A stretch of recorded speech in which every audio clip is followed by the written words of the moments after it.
every time I think about how much I've given to this church or really any church over the years, like what else I could have done with that money, it's depressing. So I try not to. Why did I bring that up, you may ask? Good question.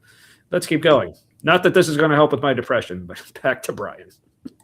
Attached to it, there's too much going on, and another reason we do is because we have a desire to sin. Now, no one will ever say this, but many... What are you talking about? That's like... We deconstruct. Stop! If you've heard this one before, we deconstruct because we just want to sin. But once again, like no one, we won't say that. No one ever says that.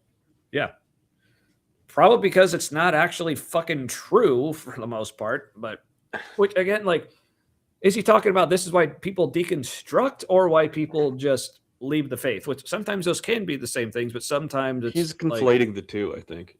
Yeah. Which again, because they want you to think that this is where deconstruction leads, unless you do it the right way, which is our way, which isn't actually deconstructing. But yeah. Similar thing happened not too long ago with Joshua Harris. He wrote the runaway bestseller that evangelical kids read in the 90s called I Kiss Dating Goodbye. And he... Okay, so people familiar with Josh Harris in this book, people remember this. It's the whole about I Kiss Dating Goodbye. It's supposed to be about like, okay, not only is like sex before marriage just right out, then you shouldn't be doing, it shouldn't even be like kissing or like hand holding, like all the way to, you shouldn't even date. It's like, you should just basically courting, I think was the strategy here. So. Yeah, I had friends in college who were into that, and I did not understand because by that point I had already had a handy, and I was like, "You guys." I just look. I'm a Christian and all, but like, I mean, have you? See, and that's actually something I'm surprised, like looking back, because I went to a pretty like fundamentalist Baptist church, but that I remember like when that book came out, like I was still like in youth group at the time, and I remember my youth pastor saying like, "This book is dumb." Like, no, it's fucking ridiculous. But now we were still like super into like the 90s purity culture, just not that far to the whole like you shouldn't even date. But I guess recently Joshua Harris like has like had a complete turnaround on that. Like one, just realizing all the harm and damage that like not just that book, but just that whole idea did. So Joshua in the past several years is what he's talking about. He ended up deconverting, also divorced his wife. Like I actually don't know the details, but I imagine someone who wrote a book like that is like, yeah, I'm not going to be surprised if you have marital issues. But here's how Brian is interpreting that situation here. Wrote the runaway bestseller that evangelical kids read in the 90s called I Kiss Dating Goodbye. And he basically kissed his faith goodbye. And it came on the heels of him seeking a divorce, which he didn't have biblical grounds for. Yeah. So the way this is, by the way, this is where it started to like, where I was like, ooh, just because like I had an experience with divorce that I had biblical grounds for, but like it still sucked. And like, even if you have biblical grounds for it, sometimes still don't. Like it's up to the couple to figure that out. Like just because there was an affair, don't necessarily walk away from it. Right. Every time. Yeah. Or conversely, even if there aren't biblical grounds for, sometimes do. Right, because abuse is not one of the biblical grounds, you fucker. Yeah, this is one of their weird, like, fundamentalist things where they hold tightly to it, and it doesn't make any sense.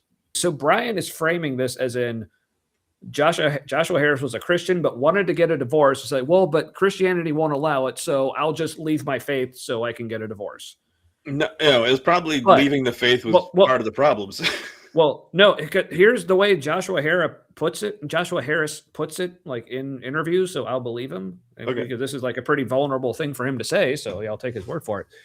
It was more, he realized he needed to get a divorce, but also realized, okay, this goes against Christianity, so if I'm going to get a divorce, I can't consider myself a Christian.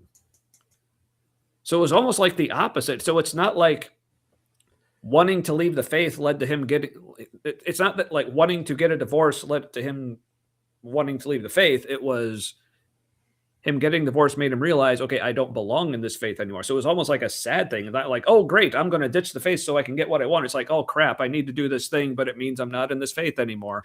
Basically, bottom line, it is not at all the way Brian is framing this. It was just like he left Christianity because he wanted to get a divorce and wanted an easy way to do it or whatever. Like, no, that is a gross misrepresentation of it, and it's just fucking sick. Like, well, that's what happens when you don't read what the person actually says. You read Christianity to today's version. Yeah, right. But hey, like misinterpreting a situation, like that's kind of Brian's shtick in this whole message. So there will be more of that later too. So, all right. Many people leave the faith and they'll say, well, it's because this thing I couldn't believe any longer, or this thing I couldn't do any longer. Also because God wouldn't allow me to do this, and I would rather do this and not have God and be over here and be in the faith that aligns itself. Who the fuck ever says that? Who the fuck says that? Yeah, which again, okay, some people might say that when they just straight up deconvert and there's really no deconstruction processing there at all. That's when you're done. Yeah. You know what I mean? Like that's when you're like, I'm out completely. I'm just done. Plus, I don't want any of this. For some people, part of it is just the realization is like, oh, this thing that I've been taught was sin, like, isn't actually bad. So there's actually no reason for me to not do this thing. But in fact, all the research says it's good. Yeah. So, like, all right, if you're queer, be queer. Like that's all the research says that is best for your survival and your flourishing. Yeah. So it's like yes and no. Some people leave the faith because they want to sin, but it's not that they want to sin. It's that they want to do a thing that Christianity is telling them is a sin, but it's actually not bad. So like, all right. So and also the sad thing about a lot of this is it's not even the person like will go through the thing, whether it's like living their life as queer or just masturbating or whatever the fuck it is. Or drinking, depending on your denomination. It's not so much, a lot of times, unfortunately, it's not so much these people start doing these things like, oh, I'm going to leave Christianity so I can do this. It's they just start living their lives that way. And other Christians tell them, oh, you're not a Christian anymore. And they basically just kick them out. So like, that's also the way a lot of this goes. Brian, you going to talk about that too? And the way he's putting it is it's kind of like, this is the point when people realize, he wouldn't say it, this is the point where they decide they're going to deconstruct. The way he frames it is they're like, this is something I want to do, I'm not allowed, so I'm gonna find all the holes in this so I can get out. Like that's not how that goes. Right. Yeah, I mean, maybe if somebody's a complete asshole, it's hypothetically possible, but I haven't heard of anybody doing that. Like if you're just like if you're just like really just vindictive by nature and all of a sudden God's on your vindictive list. Right. But with this whole, like, they just want to sin thing, another way this gets framed by a lot of Christians, again, more in the context of just deconversion in general, and not necessarily with deconstruction, is they'll just say people just leave the faith altogether because they want to sin. Because they'll say, I remember Frank Turek in one of his, like, on college, like, debating and, like, interviewing students, whatever it was. Is that what he calls it? But no, that's just the word that came out. That's not, to be fair. That just, Q&As, whatever. And there was someone asking him about this whole thing. Yeah, my friend deconverted, and so he basically brought up this point, like if you pay attention to the way people who leave the faith, like how they live their lives, he's basically saying like, oh, I bet like as soon as they deconverted, they started doing something that Christianity considers a sin, right?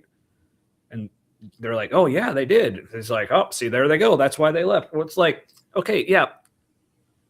Why would you still live according to the old rules if that's not your thing anymore? It's like, yeah, no, duh. What, like, anytime someone leaves a group that has strict rules and they're no longer part of that group, guess what? They're no longer going to abide by those strict rules. Like Frank, would you say the same thing about someone who leaves Islam and then starts eating bacon? Like, oh, that's the only reason they left. That wasn't legit. Like, no, like you would love that for them.